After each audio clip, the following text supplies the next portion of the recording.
Arrivano ad Agrigento i parcometri, vediamo da vicino come funzionano, quali sono gli orari e le tariffe. Gli orari hanno subito una variazione certamente in positivo.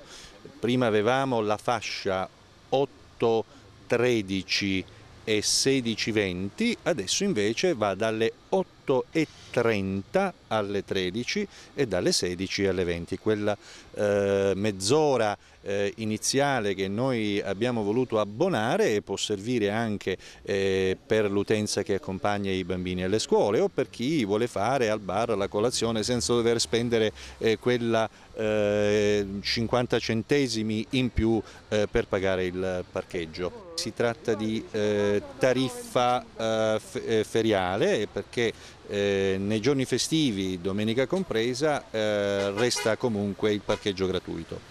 Esiste poi un periodo di tolleranza che abbiamo fissato in 10 minuti e lo abbiamo stabilito all'interno della ordinanza in modo tale che questi 10 minuti serviranno per reperire il biglietto dopo aver parcheggiato l'auto e comunque se nel frattempo il vigile avesse fatto affisso il preavviso di accertamento viene annullato sul posto nel momento in cui si presenta in riscontro il biglietto perché sul biglietto vi è stampato anche l'orario. Dove è possibile acquistare questi biglietti? Solamente nei parcometri o anche presso tabacchini?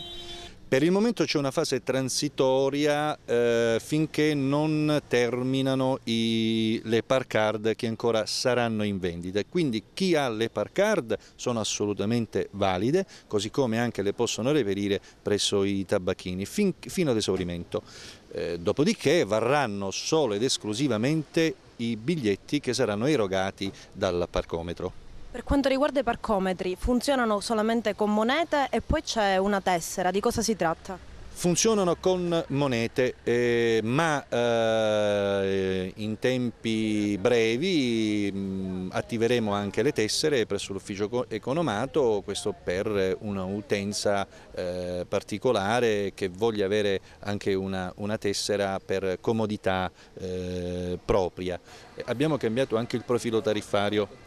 Prima esisteva un'ora la prima, o meglio €1 la prima ora, 50 centesimi la seconda ora e le successive. Oggi abbiamo mantenuto questo profilo ed abbiamo aggiunto la fascia oraria di 30 minuti. Chi necessita di fare una brevissima sosta di 30 minuti non pagherà più €1 come avveniva prima, ma pagherà 50 centesimi. Quindi questa è un'altra agevolazione che diamo alle cittadinanze. Un modo il parcometro anche per contrastare il fenomeno dei posteggiatori abusivi?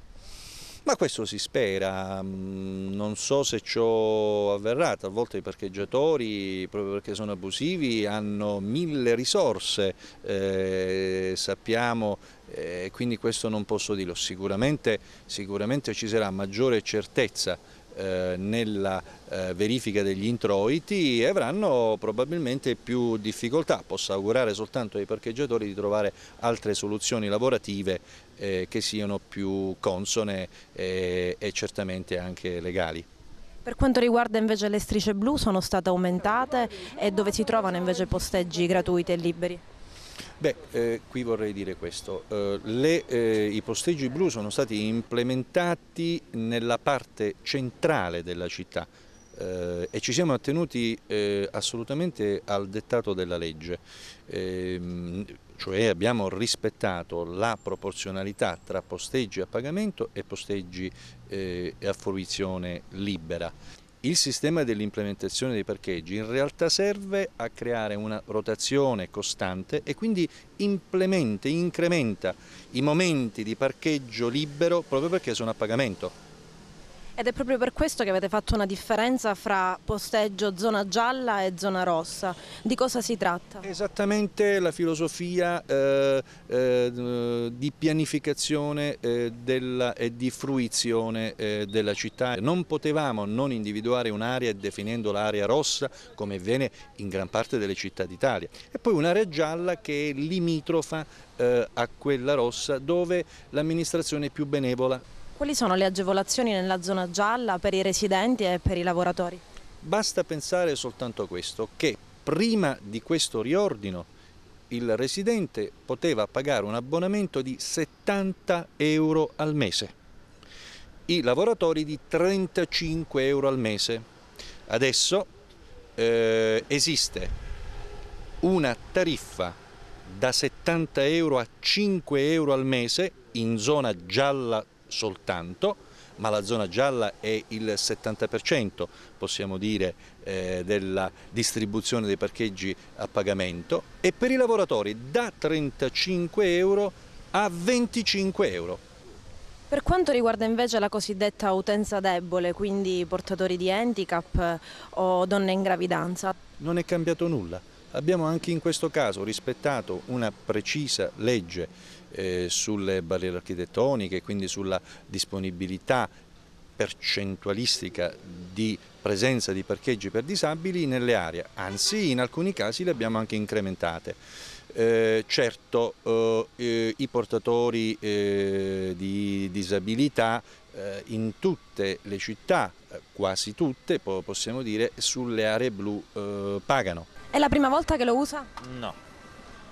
Poco fa infatti questo è un aggiornamento che sto facendo del ticket, diciamo. Che cosa ne pensa? Come le sembra il prezzo? No, il prezzo è molto alla fine più conveniente rispetto alle park card, alla fine sì è simile, però già ti danno la possibilità, già solo che se magari uno deve sostare solamente 30 minuti, di pagare solamente il prezzo minimo, cioè di 50 centesimi. Di quanto l'ha fatto lo scontrino? Da €1. È la prima volta che lo usa? Io veramente lo uso tutti i giorni, io ho un'attività qua. A me mi dovrebbero dare un abbonamento magari non solo per i residenti, ma anche per chi ha l'attività.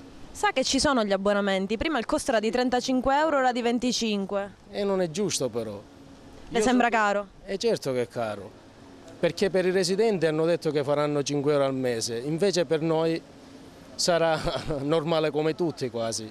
Avete già fatto il primo scontrino col parcometro? Sì, Che cosa ne pensa? Come le sembra la tariffa e le macchine sono facili da usare?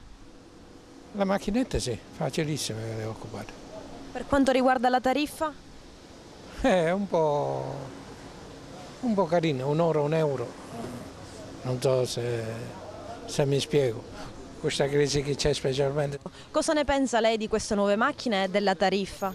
Agrigento secondo me non è una città proprio adatta per fare pagare le persone, perché io posso capire che tu vivi a Venezia, a Milano, a Bologna, Parma, città dove c'è civiltà, c'è di tutto, c'è pulizia del verde pubblico, e poi se andiamo a vedere la zona anche del Porta di Ponte, dove ci sono veramente milioni di uccelli che una persona giustamente paga quello che paga, e poi questi uccelli che sporcano tutte queste macchine, dico, ma alla fine in questi giorni a Comune è stato fatto, là a Comune personalmente, perché ci sono loro, il consiglio comunale, c'è il sindaco, il vice sindaco, i politici hanno tagliato tutti gli alberi direttamente, così le macchinine non ci si sporcano più.